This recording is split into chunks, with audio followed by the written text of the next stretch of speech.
So next section जो इसका second half है, हम इसमें ये देखते हैं कि जब ऐसी सिचुएशन आ जाती है फैक्टर इंटेंसिटी रिवर्सल वाली, तो तब क्या होता है एचओ मॉडल के अंदर। तो जितना भी हम लोगों ने सीखा है उसके अकॉर्डिंग अगर ये एक यूनिक सिचुएशन फेस करती है नेशंस, तो इस केस के अंदर एचओ मॉडल होल्ड नहीं करेगा, और at the same time factor price equalization theorem भी होल्ड नहीं करेगा। इन सिंपल सेंस, जो आपके पास फैक्टर अबंडेंस एडवांटेज वो लेंगी नेशंस, लेकिन ट्रेड पॉसिबल नहीं हो पाएगी।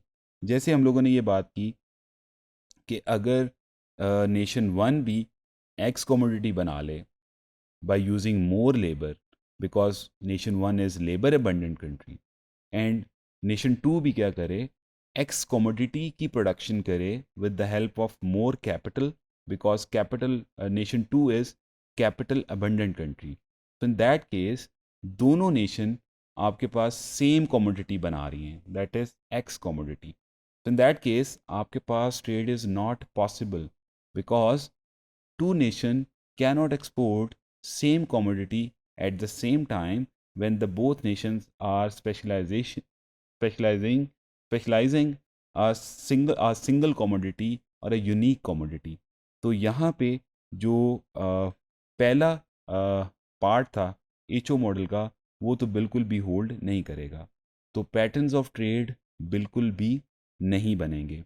Since the two nations cannot possibly export the same homogeneous commodity to each other, क्योंकि हमने जैसे बात की नेशन वन और नेशन टू एक्स कमोडिटीज़ को ही बना रही हैं, तो वो सेम कमोडिटी एक्सपोर्ट नहीं होगी। तो यहाँ पे आपके पास फर्स्ट जो एच ओ मॉडल का पैटर्न ऑफ ट्रेड नहीं एग्जिस्ट करेंगे। At the same time factor price equalization भी नहीं होगी।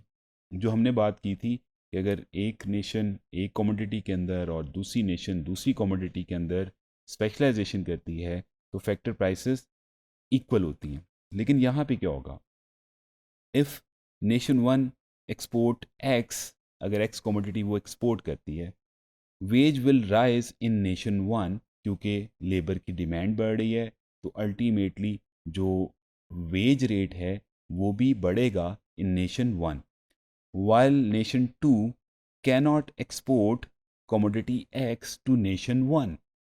तो ट्रेड की बेसिक के लिए क्या ज़रूरी है कि आप अगर कोई चीज़ इंपोर्ट करें तो कोई दूसरी चीज़ ही एक्सपोर्ट करें। तो यहाँ पे आपके पास वाई कमोडिटी नेशन टू को बनानी पड़ेगी।